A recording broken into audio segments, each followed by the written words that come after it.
I'm Reem and I'm part of Febrik, a collaborative platform for art and design. At the moment there is 3 of us in Febrik, myself, Mohammed and Jumana. We're based between the Middle East and the UK, and we also work with a large lots of partners and collaborators, individuals, institutions and others, which is very important for us. The project that we've been involved in at the South London Gallery, the Shop of Possibilities, started as a residency as a part of the Making Play project. We were the 6th of 6 residencies. In a way, it was time to look back and see what is the legacy of these 5 residencies and how is the shop working. It was in some ways looking back and in some ways looking forwards. It was a bridging space or a bridging moment. And we worked with the children in some ways to understand how they play and to propose in some ways new relationship with the sites, the play sites around the estate, looking at where they play and does play happen already outside the playground space. A lot of the ideas came from us proposing this new idea of borrowing unused objects collecting them if possible from the residents on the site and trying to think if we can literally break them apart and make new curious objects that could generate conversations.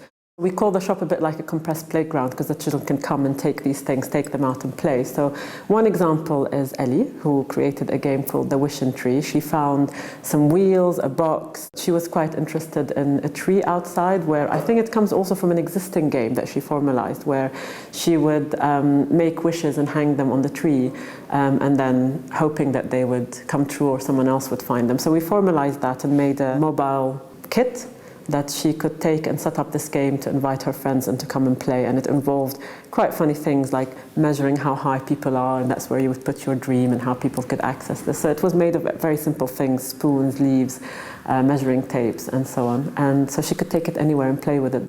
The second site that was animated was David. He's just an amazing maker, and he just took some of the materials that were there, some cardboard, some ropes, and he would just say, do this, do that, like really clear about what he wanted and what he wanted to invent. Took all these things out, and we spent about an hour building this den. Quite beautiful, actually, very impressive. I think he's a future architect, actually. Quite amazing. The new Shop of Possibilities, maybe not only bigger in terms of space from the old shop, but also in terms of program, in that it's going to not only focus on the existing program of loose parts, borrowing objects, making curious objects, but also it's going to open up to other things such as a curator's club and many others. So it's going to be quite dynamic. It will change according to which artists might be working here or what children might want to do. And I think it will keep changing, so I think lots of new things will keep happening. The exhibition at the South London Gallery has been quite a wonderful opportunity to think about the different projects that we've done in different contexts and how they might begin to talk about play in the public realm in a way. One room is focused on the context of refugee camps in the Middle East between Jordan and Lebanon, and the other one is focusing about the Shop of Possibilities. They're quite different projects, but it's quite interesting how they deal with the relationship between children in space, children and their families, and between children and using play as a way to ask for or fight for a right of space when perhaps they are lower down on the agenda in a hierarchy of, whose space is this kind of conversation. In the context, the Middle Eastern context, we are dealing with spaces that really have no spaces for children. There are no playgrounds, there are no childhood museums, and so on. So you are really talking about appropriation in an incredibly clever way. So a lot of the films and the photographs are about games invented by children that are in response or as negotiators of spaces that also are not marked in any way.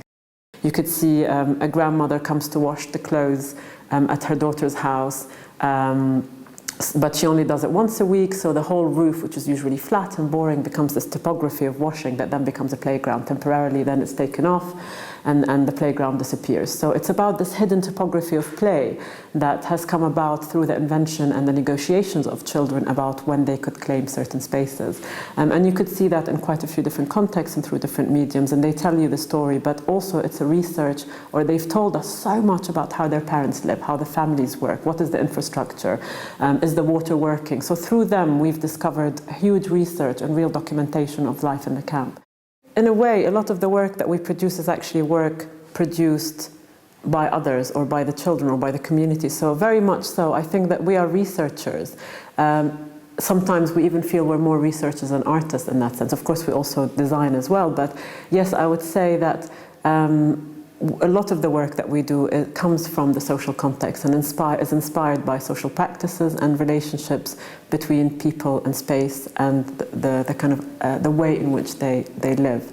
And it always reveals something about the bigger context, that country, the law, the legalities. It's always these layers that reveal a lot about social structures.